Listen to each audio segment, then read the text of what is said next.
Hi, welcome to Care. Last week's episode was all about breastfeeding and it was so well received. It was full of information that we decided we'll do a breastfeeding take 2. There was so much information shared behind the scenes after the show that we felt we had to bring the girls back on. So we're going to start right away because there's a lot of information. Amy and Carmen, if you've missed, we cannot recap. You have to go on to marshariley.com. The full episode from last week is there. Excellent. Carmen and Amy are both board members of the Breastfeeding Association. They're both breastfeeding counselors. While they don't only do home services, let me see if I'm going to try to do like a 1-minute recap. Yes? So you urge mothers to get in contact with you within about the last 2 months of your pregnancy. Correct. We showed how important that preparation stage is for getting it right. Don't wait until after. You know, there's so much phenomenal information. That video that we showed, guys, get onto the website if you missed it to show the importance of a birth plan. Anything else that I missed that was really crucial? Just latching, the birth plan, the preparation. And calling, even after the baby is born, calling before a problem arises or, correct, before something comes up. Great. So today, we're going to start with, oh gosh, there's so much to start with. So I'm going to start with going back to work. Okay. Because that is something, I mean, we don't have a really long, extensive maternity leave. Correct. And based on how long you say that, well, studies say, not you, how long the evidence says that we should breastfeed, it means that most of us are going back to work before that time. Correct. So how do we manage keeping our children exclusively breastfed while going back to work? I just want to start and reiterate, just for those who would have missed it, the WHO recommends a full 6 months of breastfeeding, exclusive breastfeeding, which would entail no water at all, no juices, and absolutely no formula whatsoever. And it's very possible to do that even though we have 22 weeks of maternity leave before we go back out to work. So by the 3rd month, mothers are already starting to prepare for going back out to work, and they're thinking and becoming quite anxious about, how am I going to feed my baby? How am I going to deal with going back to work? What about expressing, storage of breast milk, and just all the other things that mothers have to deal with, just who I'm going to leave the baby with, that sort of thing. So yes, it's possible to go back out to work and to breastfeed your baby exclusively with pumping and storage. And Amy's going to just highlight a few of the things. Okay, I just wanted to correct though, I think it's actually 14 weeks It's of 14. maternity It's leave. 14. Yeah, which is, they just increased it a couple of years ago to 14, from 12 to 14. True. And that is actually quite a critical time because babies go through growth spurts, especially during the first 6 months of life. And at about 3 months, which is about 12 weeks, they go through a major growth spurt.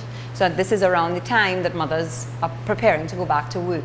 So a real concern of mothers is being able to pump milk and have a stash in their freezer for when they go back to work. So they start to panic.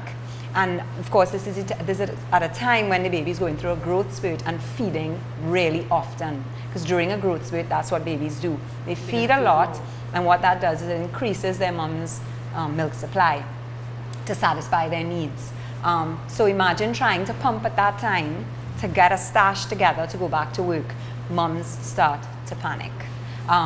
But there's no need to panic because in reality, there's no need for a huge stash of milk to go back to work because in fact, a mom will be pumping one day for the next. Right? So when she's at work on, let's say, a Monday, she's going to be pumping enough for Tuesday. Correct. On Tuesday, she'll pump for Wednesday and so on. Does she need to pump at work? Yes. Yes. She does need to pump at How work. often should she pump? She needs to pump as often as she would have been feeding her baby at home. Now, if a mom has a double electrical breast pump, then she'll be pumping both breasts at the same time. So she may not have to feed, she may not have to pump as often as she would have fed. She may have to pump every other. Just about, yes. And because these pumping sessions will be replacing actual breastfeeds, she will be able to yield more milk than she would have if she was trying to pump while feeding her baby on demand when she was home on maternity leave.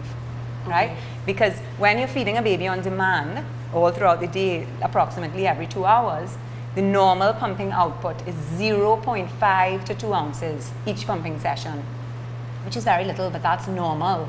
That's normal because the mom is feeding baby around the clock. When a mother goes back to work and she's actually pumping to replace a feed, she will be getting more like 2 to 4 ounces each time she pumps. So she should theoretically be doubling the production. Correct. So it should not be a problem. No, it shouldn't be a problem at all. And one of the things is that when she goes back out to work, actually the times when the baby was with her is going to nurse, that's the time when her letdown reflex, which is where she's going to start, she'll be using breast pads and she will start to feel the milk coming. Yes. And that your boob gets hard. Yes. Yes, Correct. and she's Yep. going to start to feed, and that would be that she's going to start to feel that the breast milk coming, Yeah. and that would be at approximately the time when she would probably be at home going to put the baby to the breast. So that's an ideal time when you can actually go and express the milk at that point in time, taking into consideration that you're able to take the time to go and pump the milk while you're at work, But depending on your how job. long does it take, to pump milk? 15 to 20 minutes, and if you don't have that time, you take whatever time you have, as long as you have an effective breast pump. So if you do It should be sort okay. of like 15 minutes every hour, every 2 hours? No, I would say every 2 to 3 hours. Yes, because you're doing because you're better doing, even if you're doing yes, it too. especially if you're doing both. It's about every 3 hours that you need to do So it. that shouldn't be too bad. No. No. And then there are ways in which that you can pump to get your maximum output, and it's by using your hands while you pump. Because if you massage the breasts while you pump, then you yield more milk. And if you use hand expression after each pumping session, you can also get more milk. So there are all these little tricks of getting the maximum milk supply you can I from a wish you pump. had your fake boob hair. You could have showed us, like how to use your hand. But of course, most importantly, as Amy was saying, is to ensure this is where having the correct information and coming to us before you go back out to work to better understand, because somebody listening to this might be thinking, oh my gosh, this sounds like so complicated, and then what do I do with the milk when I pump it? And but it can be stored very easily in the if there's a fridge at work while you're there at work, and you can store it very easily. And then what if there's no fridge at work? You can use a cooler. I can see myself being very, very uncomfortable putting bags of breast milk in a if you feel uncomfortable, you can put it in like an ice cream container. You put the little Ziploc breast milk bags into an ice cream container and close it. And you close right. it. And then put it in. You can put your name on it, so no one will go into it. So if you do have a feel little that cooler, way, the same cooler. you can put it. You can also put your milk in a cooler until you get home. Which is a few blocks of ice sort of thing. Yeah, it's like ice. They have packs. coolers with ice packs. Yeah, and you can store your breast milk like that. And how long can we freeze our breast milk? You can freeze your breast milk up to as long as 9 months without losing any macronutrients whatsoever. But what you'll actually have to do is you'll actually have to date your milk. So as you freeze, right, Lost it's in, like first out. right. So it's rotation of Exactly. stock. Right. It's like rotation of stock. Yeah. And as you said, last in, first out situation, and none of the macronutrients. But most importantly is that breast milk is not to be microwaved in any form or fashion, right? Okay. It's so how do we get our milk? How do we Well, you can take the milk, if you have an idea of how much milk your baby will need the following day, you can take it out of the freezer the night before and put it in the fridge and let it thaw out gradually. Right. And when you want to heat it up, you can just put it in the hot water. A cup of hot water. You just place the bag into the cup of hot water and it warms up very quickly. And it does not need to be hot. It just needs to be like body temperature. So that when you put a little drop on your hand here, you don't feel it. You barely feel it. It doesn't feel hot or cold. Yeah? Is there anything that we need to do?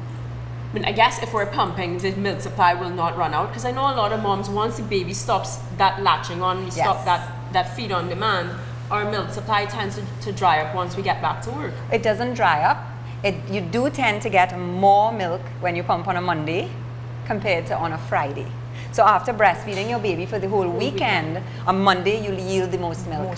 And on a Friday, moms are like, oh gosh, And they say, I'm not getting as much, but that's normal because you've had an entire week of pumping. A pump does not kind of keep up your milk supply as well as a baby feeding does. But if you use your hands while you pump, and you use hand expression after pumping, it is much more effective at keeping up your milk supply. So you want me to massage the sort of like down and out of way that you were talking about? Correct. Are we massaging all over the place? You can actually hold your breast in the C hold while like you have the flange of the pump on, and you just gently squeeze while the pump is pumping. You gently squeeze. And when you say hand expression, so we've put away the electric pump now. Correct. So you want me to continue to use my hand and express and some more. We actually showed that on the last episode with the breast. We showed how you would hand express. How long should I hand express for? Just a few minutes after, until you see the flow of the milk slow down considerably, and then you stop. Because what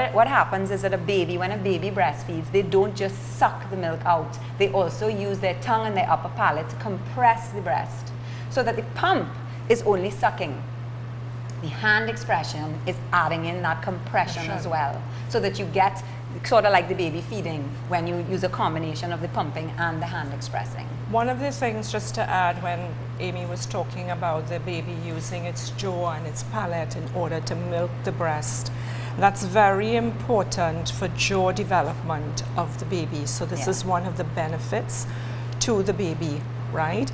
And the best pump is always the baby's mouth. It's as Amy said, the pump, yes, will pump the milk, but the baby sucking at the breast. And just to reiterate, the more the baby nurses is the more milk that is produced by the mother. So mothers think that, okay, if I use the pump very frequently, then I'm going to get more milk, but that's not so. You want more, you want the baby nursing at the breast more often. And then of course, during the day, mother would have been at work, but when she comes home at night, that is when she can add by putting the baby to the breast more often, right? So the baby would have the nighttime feeds, and this of course would stimulate more of the breast. Well, that brings me to my next question, because of course now I'm back out to work, and we're talking about exclusive breastfeeding for 6 months. We're talking about, once of course I'm there, I want to be the one feeding versus pumping. Correct. I've got to get some sleep now, because this is no longer I'm on maternity leave. You know, I can operate on 2 hours, nap when the baby's napping. I now have to be fully functional to get to work. So how am I doing all of that? Well, there are lying down positions to breastfeed. So if you master that before going out on maternity leave, coming from maternity leave back to work, then you can actually sleep while your baby feeds. And it's no problem. What about crushing the baby?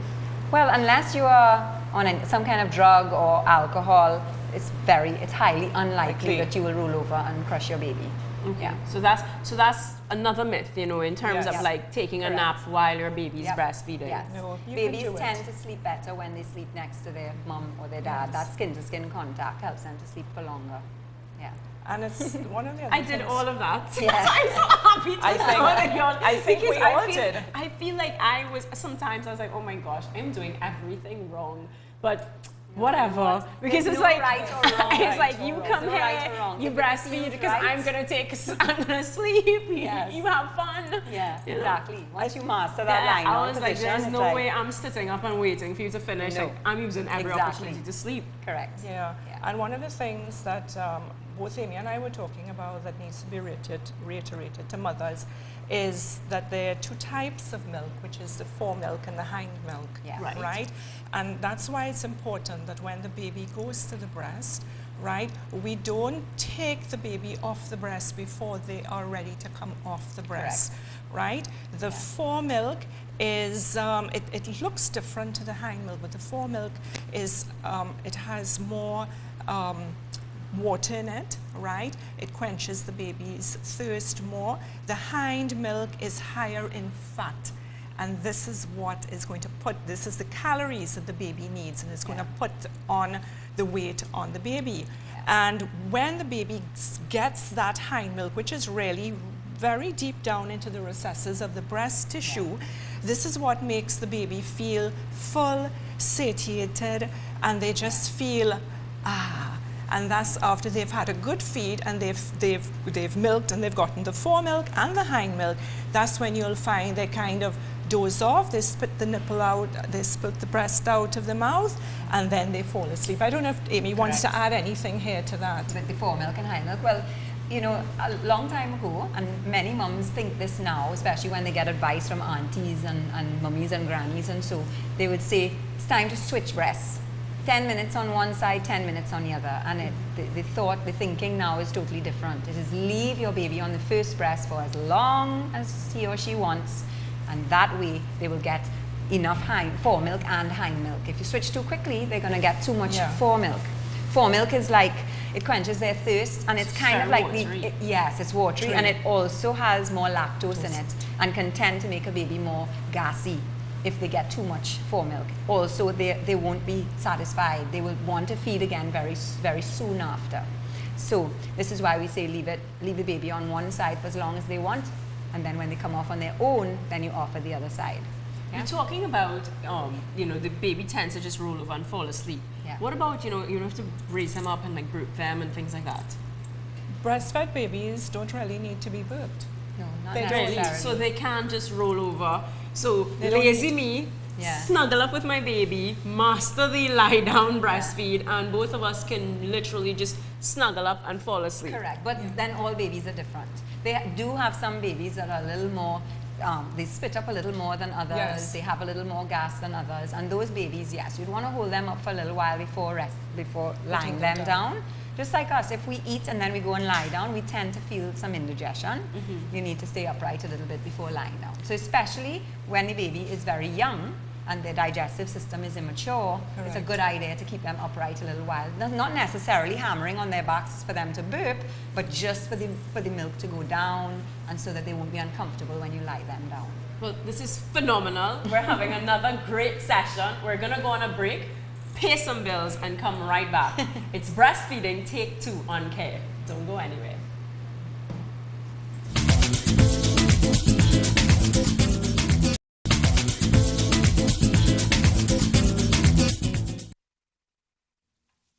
Hi, welcome back to Care. It's all about Breastfeeding Take 2. We're joined by Amy and Carmen. We were just wrapping up, going back to work.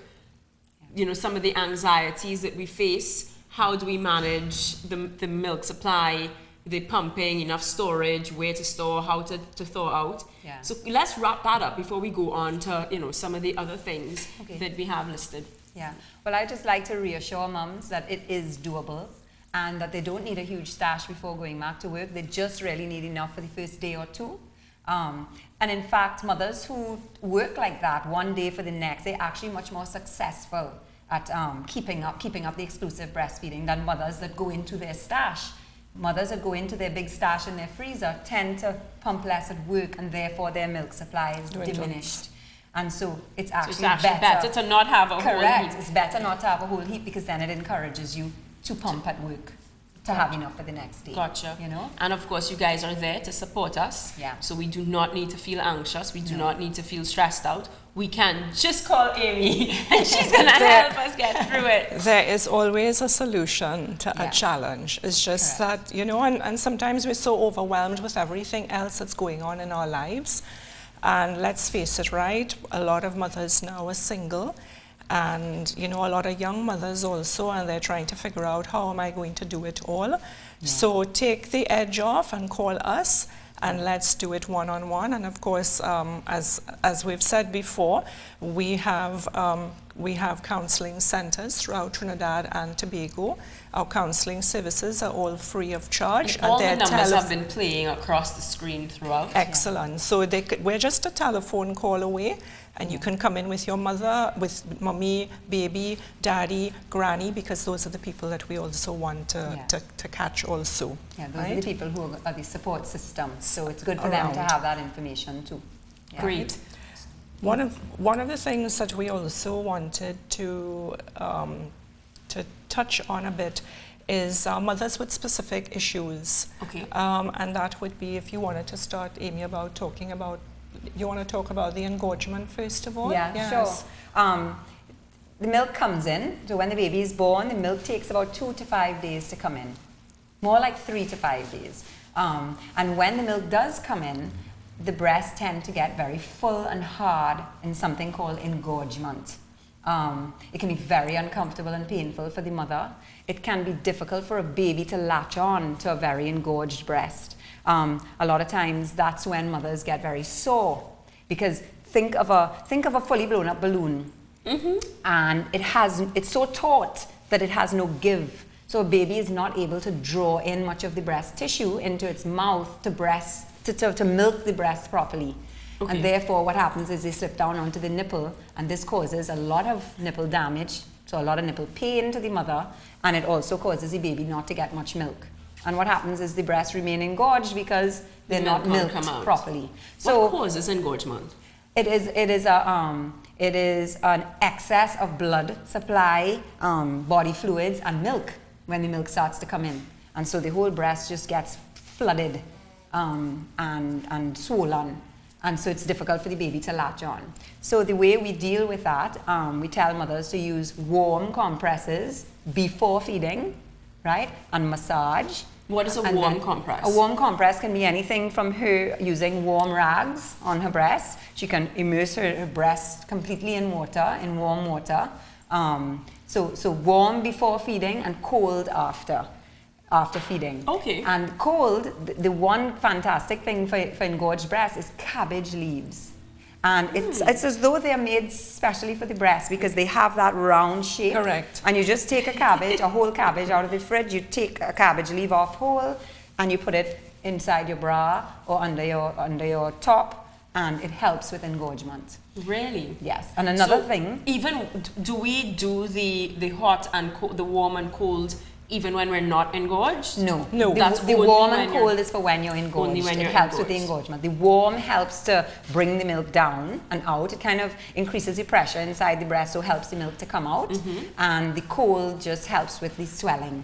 And something about the cabbage, I'm not 100% sure what it is. It's just one of those things. It's just one of those magic things that helps with the engorgement. Right. Another thing that helps is to let out some of the pressure of the breast before putting the baby to latch. So and again, manual expression. Correct. Hand expression, Massaging and hand expressing a little bit. And the first place to soften in the breast is the areola, around the areola.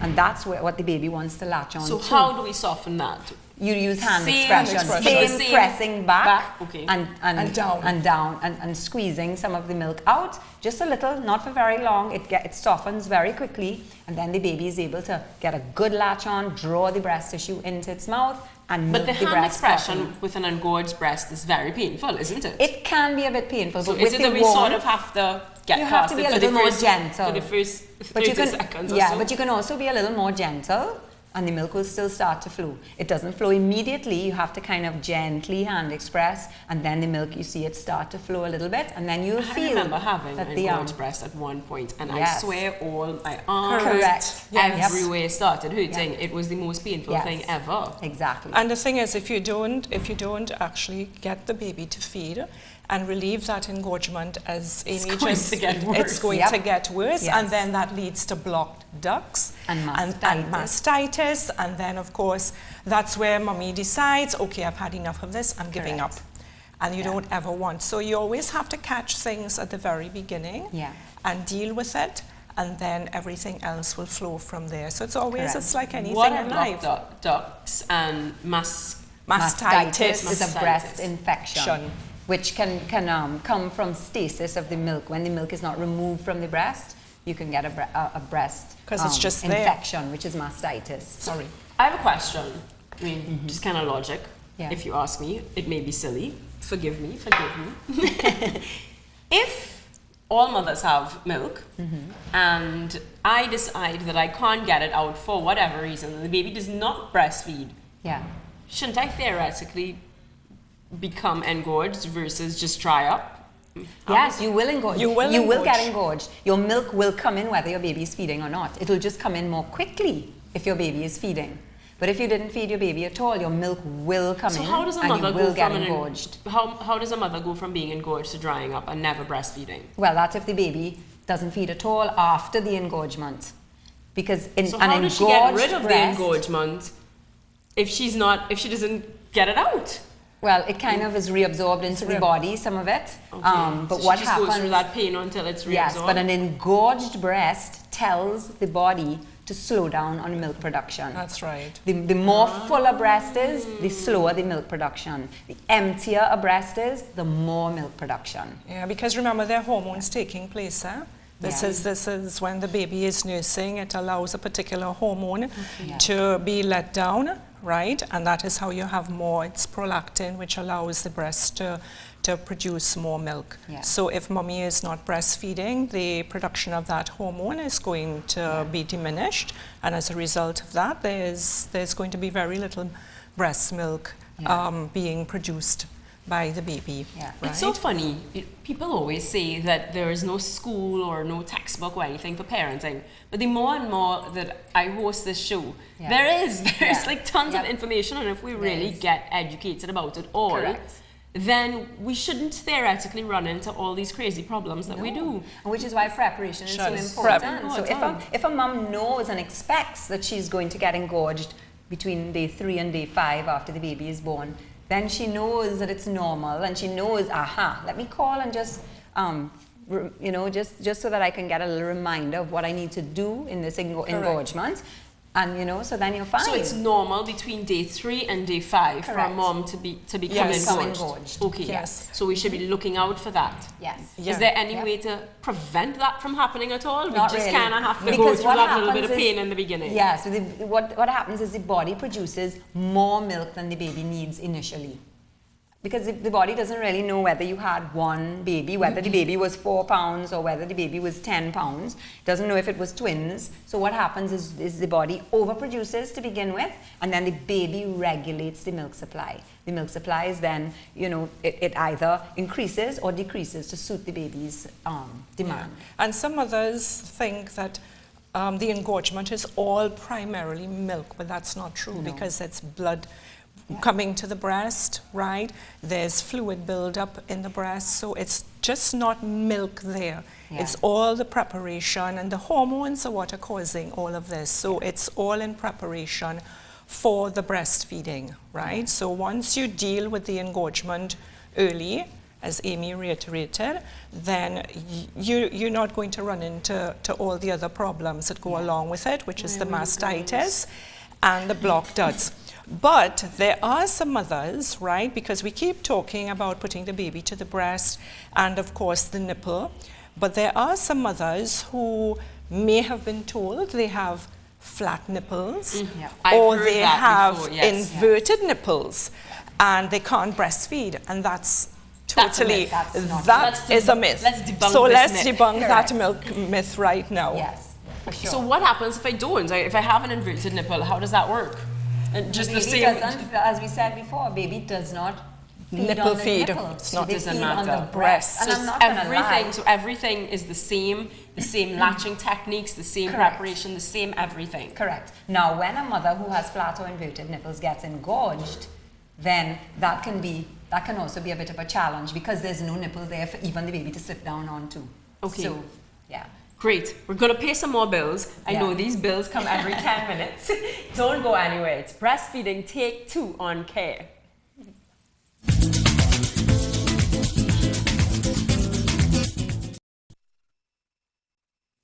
I prefer not to. Hi, welcome back to Care. It's all about Breastfeeding Take 2. We're joined by Amy and Carmen of the Breastfeeding Association of Trinidad and Tobago. It's been great. We're going to continue talking a little bit about the inverted nipple or the flat nipple. It becomes a little bit difficult when the breast is engorged because the baby does not even have a nipple to go down into. Correct. So let's finish that conversation before we move on a little bit. Well, it can be a bit of a challenge for a baby to latch onto a breast that has a flat or inverted nipple from the beginning, but I know many babies who have, and it has not been a problem at all. And mothers with flat and inverted nipples produce the same amount of milk. Correct. Once the baby latches on and feeds well, they have the same ability to produce as much milk as a mother who has normal nipples. Again, when the breasts become engorged, it's important for moms with flat or inverted nipples to hand express a bit to soften that areola so the baby can get a good latch. onto the areola, not just the nipple, right? There are tools that we use if a baby really refuses completely to latch. And it's very important to note that babies early on, within the first 4 to 6 weeks, should not be given, this is breastfed babies, Correct. should not be given a bottle or a pacifier. This can interfere. It is a totally different way of sucking. And if a baby comes to the breast and sucks like that, they're not going to get much milk. They're going to cause the mother to be very sore. And it's just a Repeat that again. spiral. Between 4 to 6 weeks. Between 4 to 6 weeks, a baby should not be introduced to a bottle or a pacifier. That causes Breastfed babies that should causes not be. nipple confusion. That can cause nipple confusion or flow preference, which can lead to breast refusal.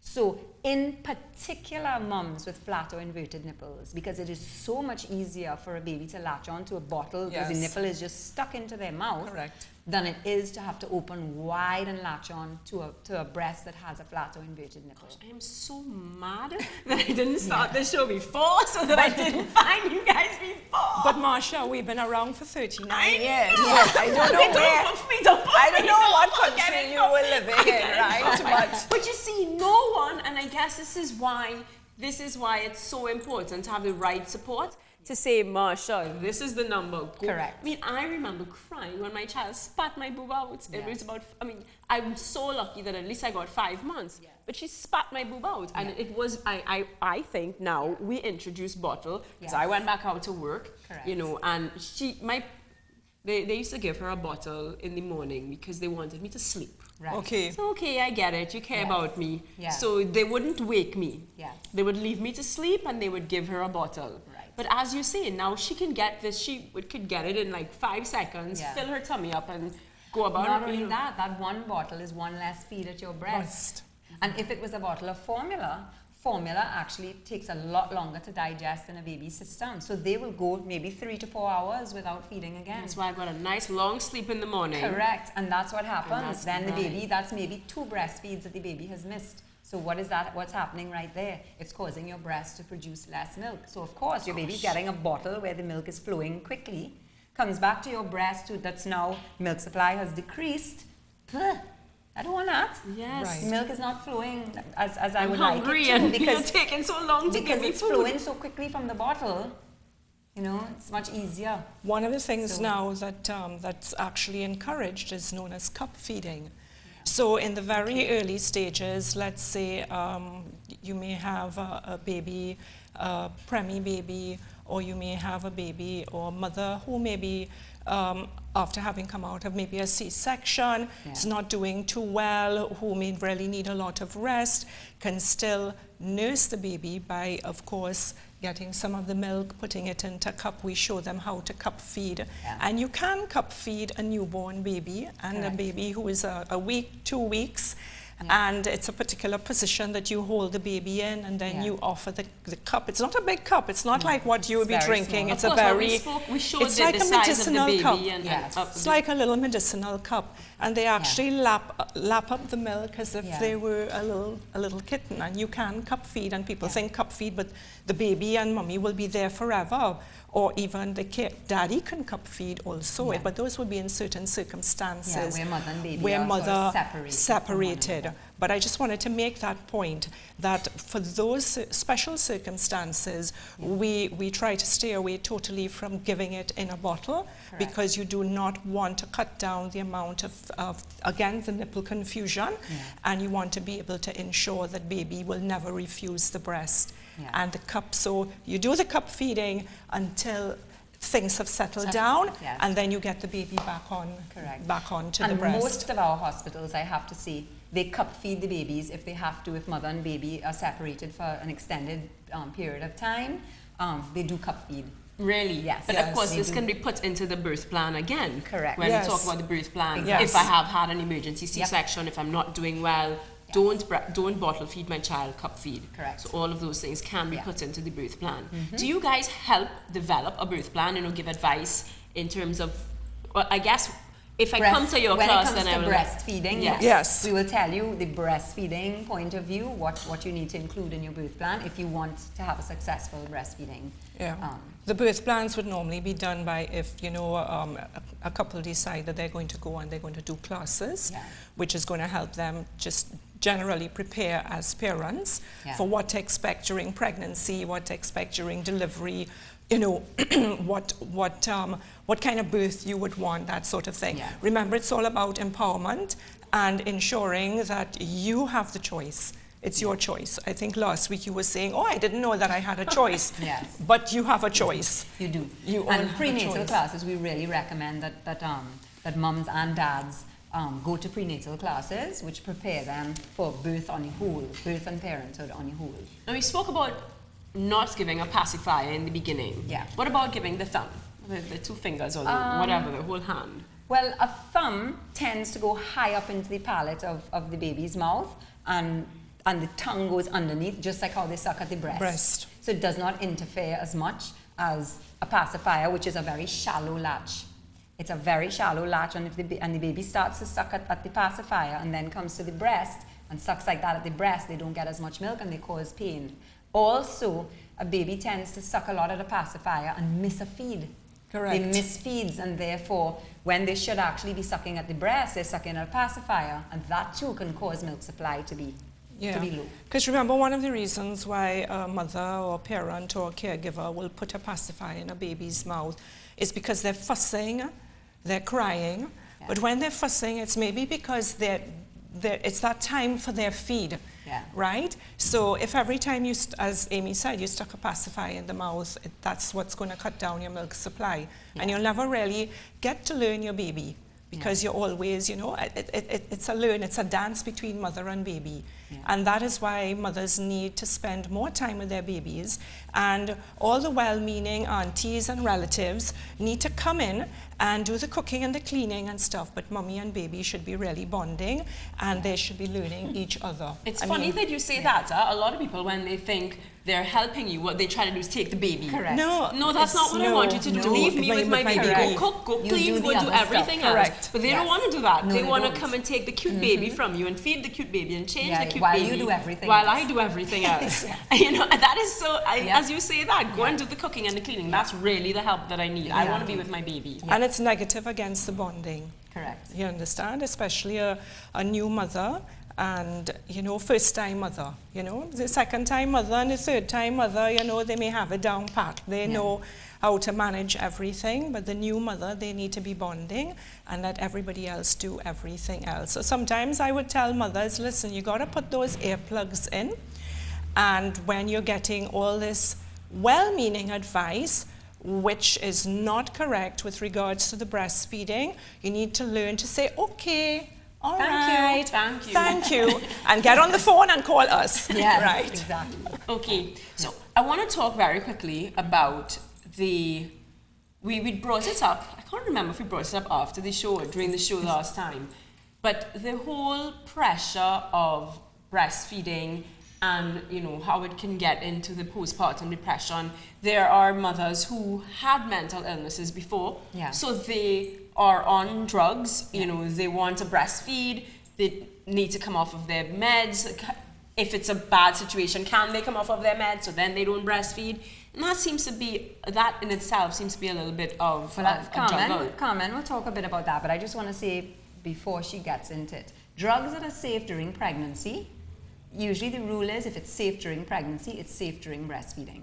So if they've been taking their meds during pregnancy, they can continue to take them during breastfeeding. Right. Are there meds that you can take during pregnancy? Yes, oh yeah, certainly. Lots of meds that are certainly. So if I have a mental illness, there are drugs that can be taken. Correct. Yeah, certainly. Yep. You have to discuss it at length with your doctor. Yeah. But in the benefits of breastfeeding will always, in most cases, outweigh the risk of mothers taking medication, right?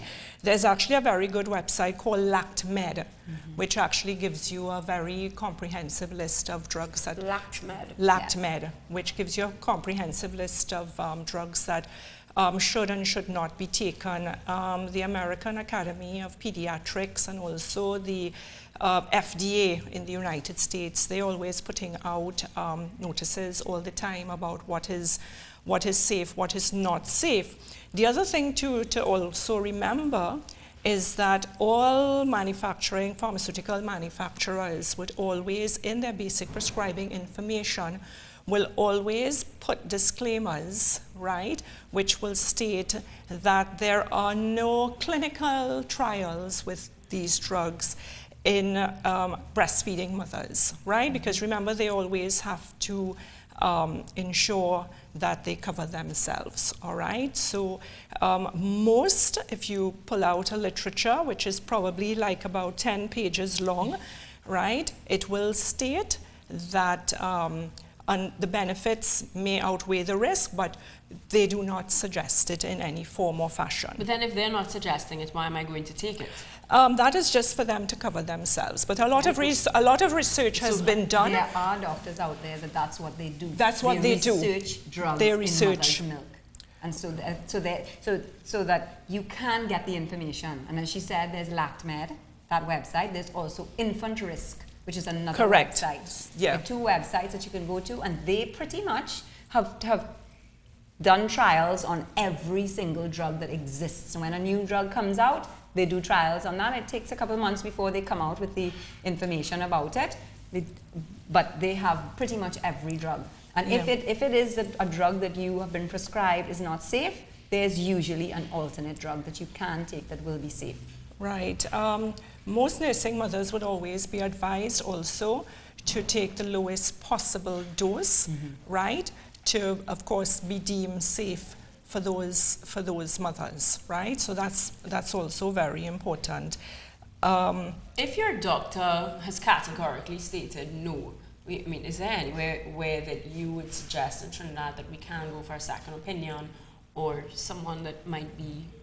Can you guys give that advice? You can get the information on the net. Yeah. And if you show the doctor, maybe this drug may not be safe, but there are these other ones that are, compatible. They can be used, and your doctor can work with you to find the right drug for you, so that you can continue to breastfeed. If you're serious enough about it, you want it badly enough, it can be done.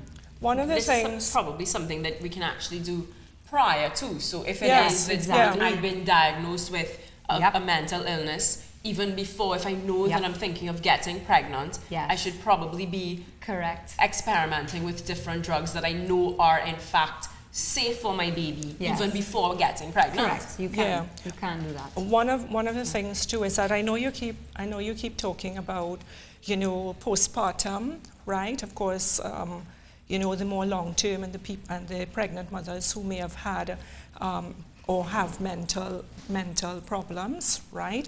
So there are drugs that they can use, but again, so you're talking about, I think you would have been expressing about the anti-anxiety medication and the antidepressants and stuff like that.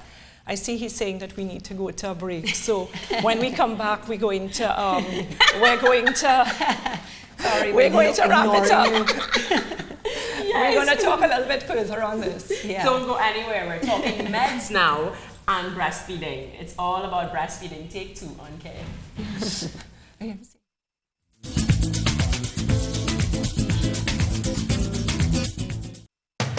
The College of Ultrasound Sciences, located at number 25 Hollis Avenue, Arima, is offering a series of masterclass programs in medical ultrasound. Training will be offered in the following areas: obstetrics.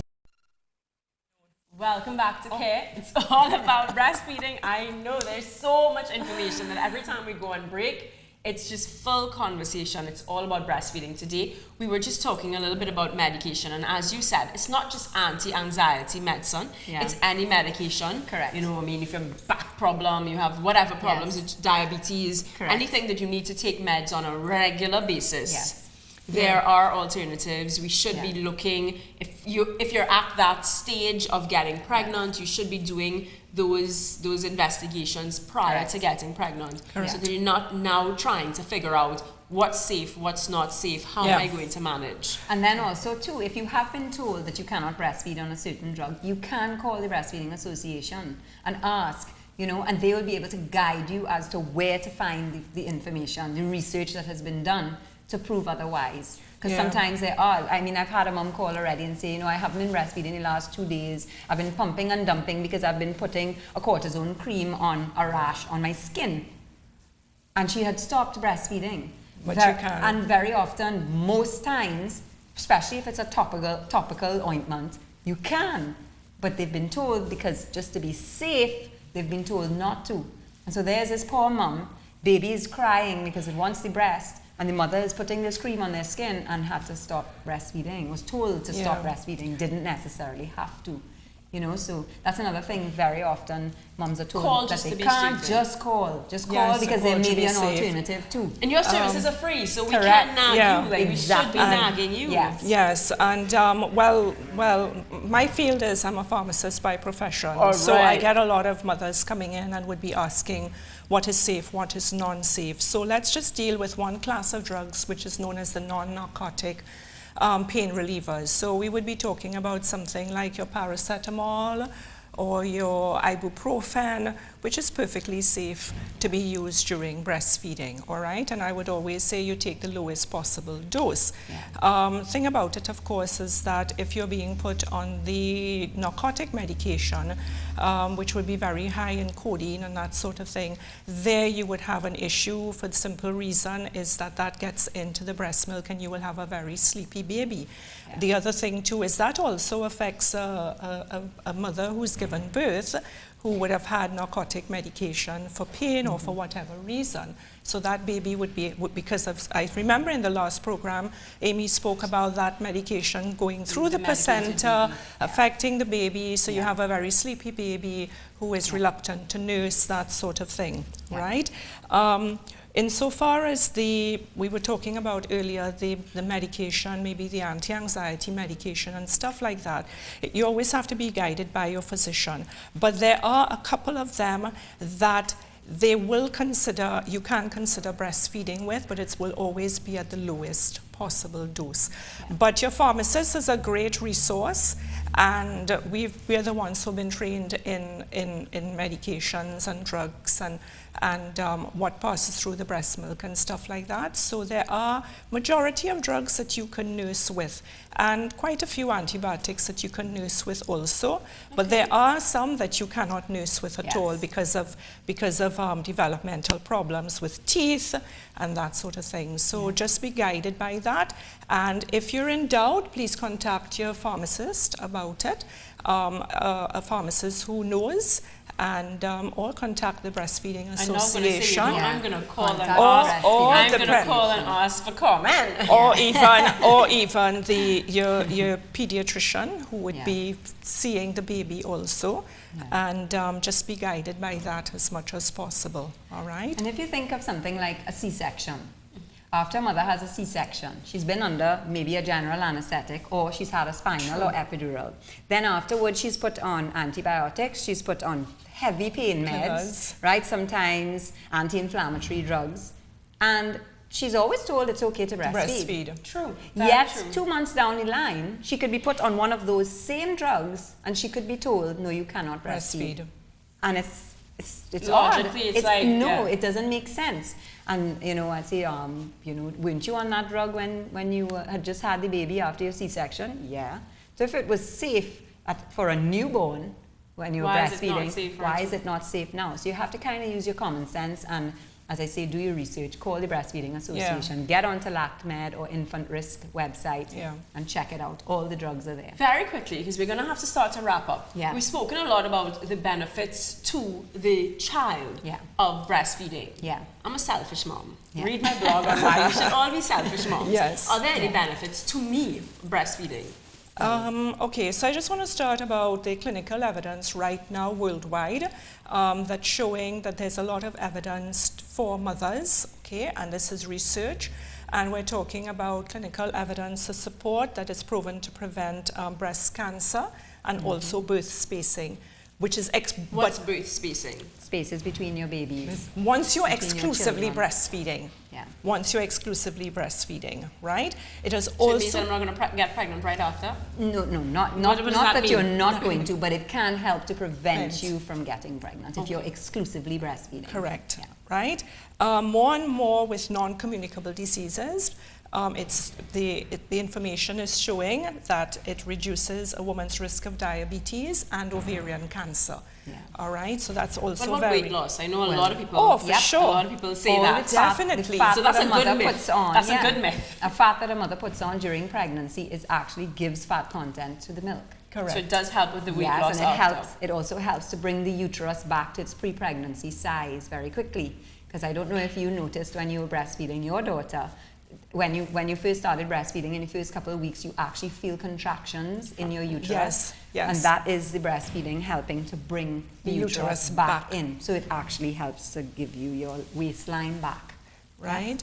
And burns calories. Breastfeeding burns calories.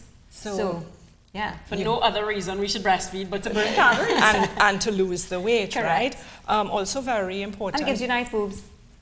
Does it? Well, when you're breastfeeding, yeah. Okay. Yeah. For sure. That's a myth that needs to be debunked, Okay. Yes. which is that when a mother breastfeeds, her breasts sag, and that's totally untrue. It has nothing to do with sagging breasts. With age and gravity, Yes. breasts sag. And pregnancy. And the hormones pregnancy. of pregnancy Pregnancy. alone, whether you breastfeed or not, the pregnancy hormones, tend to have an effect on your breast, but breastfeeding, not necessarily. Also want to just add and remind everyone that once you are breastfeeding that baby, the information is and the research is showing that breastfed babies are less prone to become asthmatic and are less prone to have asthma attacks, even though they may come from a family who is atopic in nature, which is allergy prone and that sort of thing.